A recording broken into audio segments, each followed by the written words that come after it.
voilà donc dañu koy dooree ak information yu neex lool à savoir des mariages donc ki nga xamante ni moo di Elena bu nekk ci série Pod et Marichou moom am na jëkkër, elle s'est mariée ce jeudi ñu koy souhaiter un heureux ménage donc voilà bu ñu jógee ci Elena dañuy jàll ci keneen koo xamante ne elle s'est mariée ce samedi mu di Sophie Gueye bu les racines de l'espoir moom également elle s'est mariée ñu koy souhaiter un heureux ménage muy koo xamante ne comme nañu ko tuddee rek la maman des petits talibés di koo xamante ne day xeex pour cause talibé yi di jàppale ñoo xamante ne dañuy feebar ay famille démunies nekk ku am jom bu baax a baax voilà donc bu ñu jógee ci Sophie Gueye dañuy jàll ci président Macky Sall moom famem am tiis boo xamante ne seen kaw ginnaaw incendie bi nga xamante ne moo amoon ci maison familiale am bi nga xamante ne moo nekk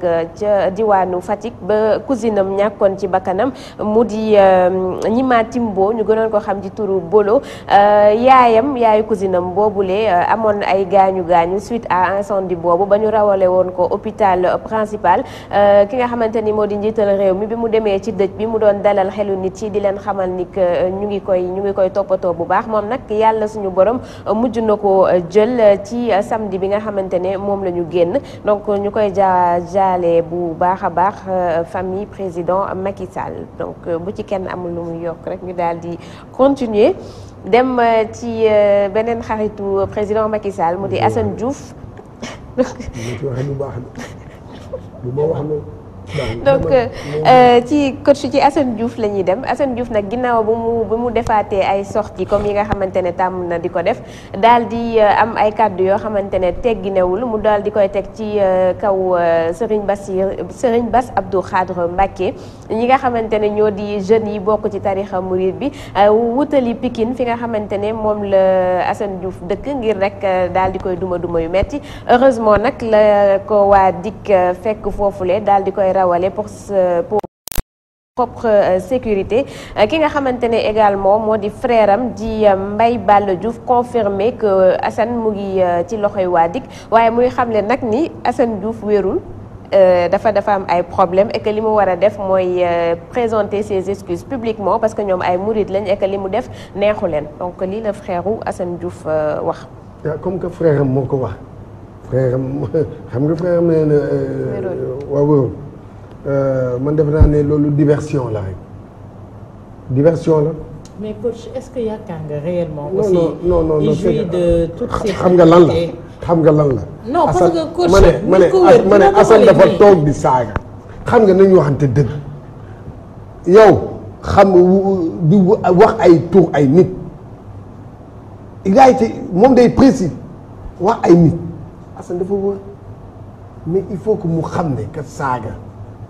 nit dëgg la critique mën nga critiquer nit ci doxalinam critique kenn bañu ko. mais mu ànd ak war ma. waaw mu ànd ak war ma neel nit yow ni ngay doxalee nii ci lii doxul nii nga koy dox pourtant politiciens yi am na ñu ko fiy wax am na ñoo xam ne kii Macky Sall ne ko lii ak lii waaye du ñu saaga xam nga le problème mooy loolu. te gis nga xam nga. non et puis xam nga man waxoon naa leen fi benn affaire dama ne.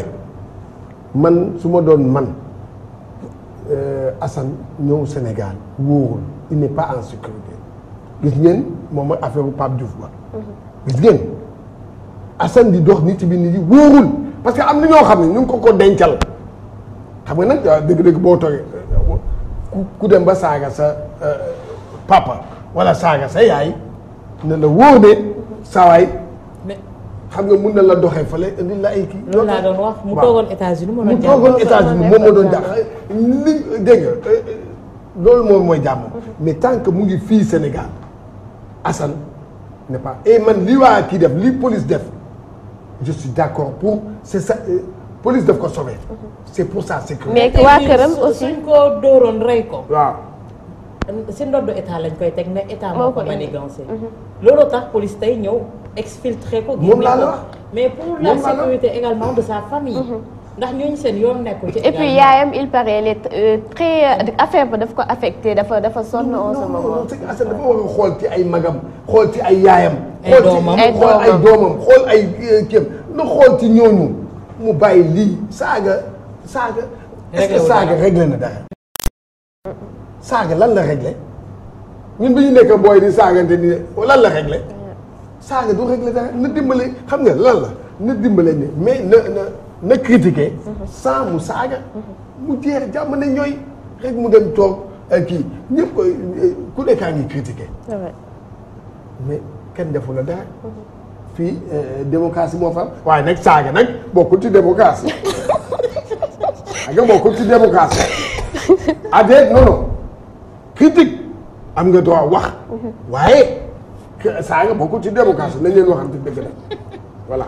en tout cas c'est sûr que dina am suite donc dinañ ci ñëwaat incha allah en attendant dañuy dugg ci domaine nu coach dem seeti ki nga xamante ni moo di Cheikhou Kouyaté moom nag dafa am loo xamante ne kàddu yoo xamante ne génne na ko ginnaaw mu amee entretien ak journal Stade muy xamle ni passeport diplomatique yi nga xamante ne moom la ñu doon laajte ñoom joueurs yi ak itam terrain yi ni ñu ko peut-être waxee le message est mal envoyé muy xam ni que lu jëm ci bus bi nga xamante ne dañ ko laajte c'est normal parce que bus bu ñu yor ça date de plus de 15 ans moom moo tax ñu laajte ko muy xamle également que passeport yi ñuy laajte c'est normal parce que par exemple kenn ci moom passeport belge la am na ci ne passeport français la ñu am donc c'est normal ñu laaj ay passeport diplomatique ci lu aju ci li nga xamante ne moo gën a yokk coow li di terrain yi muy xam le ni lenn taxul ñu laaj ko lu dul tabax ci loo xamante ne seen jeune frères yi dinañ ci mën bénéficier wu donc pour marquer un peu seen empreinte ñoom seen waa génération et que waxtaan nañu ci ak seen coach mu ngi leen ciy jàppale bu baax a baax te incha allah avant ñuy dem ci coupe du monde bi sénégalais yi dinañu xam sa dëgg-dëgg lan moo tax ñu laaj yooyee terrain. xam nga. ci passeport yi moom wax na lu am solo erreur bi xam nga fan la nekk. ci waa fédération.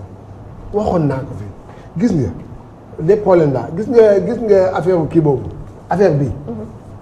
lettre affaire boobu ñu lire ci wetu kii ba di demande loolu Moussa Sow balaa muy ñëw ci Moussa Sow mooy 3e personne dafa am ñu ko jox ñu bañ. ñu ne duñ ko lire. la vraie histoire c'est ça. ñu ne dañ ko lire Moussa Sow jël ko moom ndeysaan wax rek mais passeport bu fekkee ni ñoom dañu am problème passeport pour déplacer c'est vrai des fois dañuy dem benn dëkk mu am benn problème.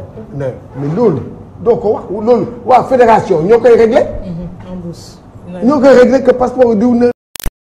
fédération mooy dem wax ko ministre des sports àggale affaire bi dem gis ministre. des affaires étrangères ça a toujours été comme ça avec Matar Ba ak ministre yi noonu la fédération bi am na fédération yenn yoo xam dañuy am problème joueur dañuy am problème passeport dañ koy régler Matar Ba day jël affaire bi woo ministre des affaires étrangères moom ñoom ñaar ñu waxtaan kii de régler ko dafa jar nga ñëw ci wetu Sénégal ñoom tam ay kii de passeport ay kii de nangam déedéet c'est pas ça le problème niñ ko daxalee lii ñoom ñu doon kii noonu man boog sama xalaat moo doon ñoom mënoon nañu bàyyi waa fédération régler loolu. fédération aussi lu tax ñuy xaar ba ñii di sës ba war ko laaj président de la république. bus également plus de 15 ans ñuy utiliser même. kaay dama lay wax benn affaire xam nga bus bi benn bugguma publicité mais benn kii moo ko joxoon. benn kii sponsor bi. marque équipementier bi. bi doon solo équipe nationale moo ko joxoon équipe nationale daf ko jox bus jox ko équipe jox ko xaalis après mu am rupture. dëgg la bus boobu moom yaa ngi léegi sax club bi sax seen bus sax moo gën a kii busu stade de Mbour moo dàq boo équipe nationale bi dëgg la parce que boo équipe nationale bii ñu yore bii moom c'est waa dépassé waaye nag fédération boo xam ne 1 milliard 400 mën na si jënd bus. lay waxante dëgg na moom na dem laaj ko waa fédération la fédération day jot 1 milliard 400 mën na ci jënd bus bu baax nañu waxante dëgg lan lañ dem ci parce que daal voilà lii yëpp nag Macky Sall moo ko def xam nga nu mu ko defee moo fi jël jox ñii yenn club yi bus bàyyi yenn club yi moo jox waa Pikine bus bàyyi yeneen club yi dem jox ñu jox waa ñeneen ñi di jox ñi bàyyi ñi léegi rek c'est ça léegi ku jox rek léegi waaw léegi même man mi sax ñu buñ doon sax ki audience sax ma ne ko waa Macky Sall jël nañu bus noonu la léegi ñëpp koy laaj bus et pour terrain yi également nee nañ que li ñu koy doyee balaa ñu dem coupe du monde dinañu ko xam incha allah. li ñu ko doyee pour kii ay terrain ñoom ñi nga xam ne ñoom li ñu doyee. non c'est pour construire loo xamante ne seen jeunes frères yi dinañ ci mën bénéficier wu. école de formation. voilà mais c'est pas pour lu personnel. nee na du terrain yoo xam ne lu personnel lay doon quoi pour ñoom ñu tabax seen kër. coach ñii dañuy soxla ay. ma ne ñoom ñii mën nañu jënd terrain. ñoom ñii bu ñu cotisé ñoom ay milliards la ñu am. mais bu ñu leen joxee terrain ñoom ñoo ciy def ñooy construire ñooy tabax def si dama ne waxuñu xaar di laal ñii dama ne Samuel Eto'o qu'est-ce que Samuel Eto'o a fait ci affaire Libye yi. mu jël maanaam sax mu ne problème Libye. Camerounais képp kuy Camerounais ne ko rapatrier leen ku ci nekk mu jox la 1,5 million ah. Yaya hôpital dëkkam. kii la wax Drogba. Yaya Touré a fait de même ci kiiwu ay Libye ñun suñu kiiwu Libyen da nga dégg benn joueur ñoo tax ba sax moom mu nel nii ci foofu lañ leen di xaaree. am na ay joueurs yoo xam ne fii dañuy ñoom seen xaaj lañ jël di jàppale mais ñoom loolu lañ leen di xaaree. xam lañ leen di xaar ñoom ñu def ay action yu mel noonu waaye dem di laaj terrain pour tabax lan lañ bëgg a tabax ñoom lañ ko jënd. dinañ ci xam dara incha allah lan la ñu bëgg a tabax balaa coupe du monde bi di ñëw dinañ ko xam.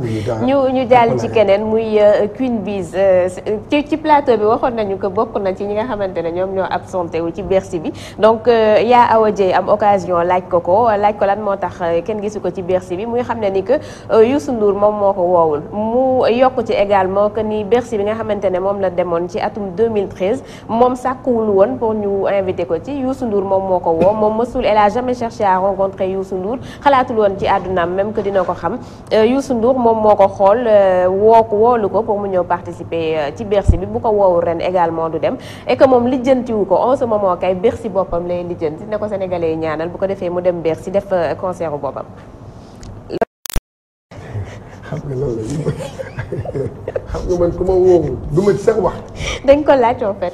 waaw mais xoolal man buñ ma laaj te loo xam ne xam la may wax woowuñu ma pare naa ci du ma ci wax bàyyi boobu la bàyyi ka.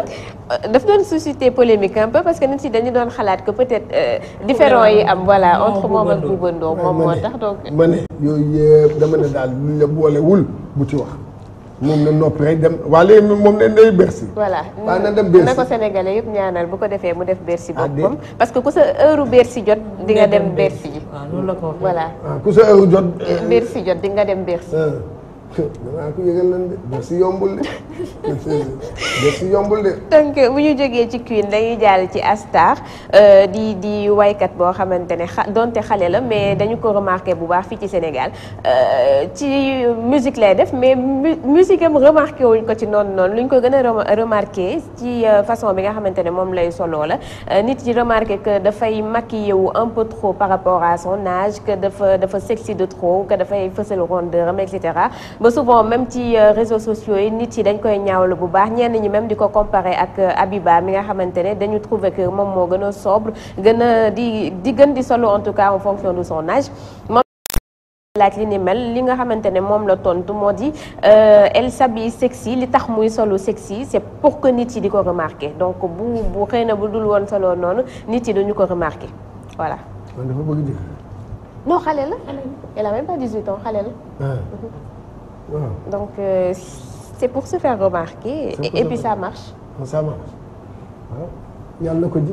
amiin bu ñu jógee ci moom ñu jàll ci keneen koo xamante ne égal coach yaa ngi fàttali ko Mariama Ba kii fii wayoon sama bàyyi jiitle. yaa ngi koy fàttali. voilà moom nga xamante ne gëjoon nañ ko gis bu baax a baax dellu si na nag ba jot am waxtaan boo xamante ne sekk na ko ak waa Sénégal waxtaan ci singalam bu bees bi nga xamante ne moom la indaale waxtaan également ci absence am bu yàgg bi leneen loo xamante ne également waxtaanee na ko moom aussi moo di anam bi nga xamante ne noonu lay solo moom tamit ñu jàpp ñi dafa sexy de trop muy xamle ni que yàlla moom moo def moom mu mel noonu mënu ci dara yàlla moom moo def ni que góor bu ko gis sopp ko et que yàllaa def mu mool donc elle n'y peut rien loolu la daal di tontu muy xam ne ni que avant assumé wu ko woon bu ñu ko daan invité plateau télé di ko laaj lan moo tax muy fësal poitrine am et cetera daawul bëgg tontu mais maintenant elle l'assume entièrement yàllaa def mu mool elle n'y peut rien. dafa doon voyager la wax dafa doon voyager lu bëree bëri mais maintenant ñibbisi na génne na single bu bees so moo dinañ ko invité ci plateau bi monsieur René donc voilà. amul album. Non non. single la indi. moom daal single rek.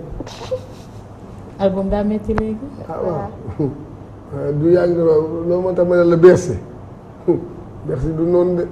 mais Queen quand même. dama ne Bercy xam nga histoire bu Bercy xam nga est-ce que xam nga ne Bercy stade la. ah nga Bercy stade la. mais stade bu rëy la wàññi boo gis ci benn lay commencé. waaw yaa Youssou Ndour yaa Wally Seck bientôt Pape Diouf. waaw dama ne Bercy. Bercy de mag et puis ce serait bien que Queen Biz nekk première sénégalaise. Bercy punkal la koy dëkku. ponkal la nag. Bercy punkal la koy dëkku. ma la koy wax nag de. lu leen neexee nag lu waaye neex def nag. people bi sax fii lay yem. ah moo gën ci yow de. yemook mu yem fii moo gën ci yow. parce que yi ngay wax nii bëgg ñu boole ak àdduna. coach est-ce que duma la people sa information bi ngay nëbb. ban information laay nëbb. émission bi fii lay yem chers téléspectateurs.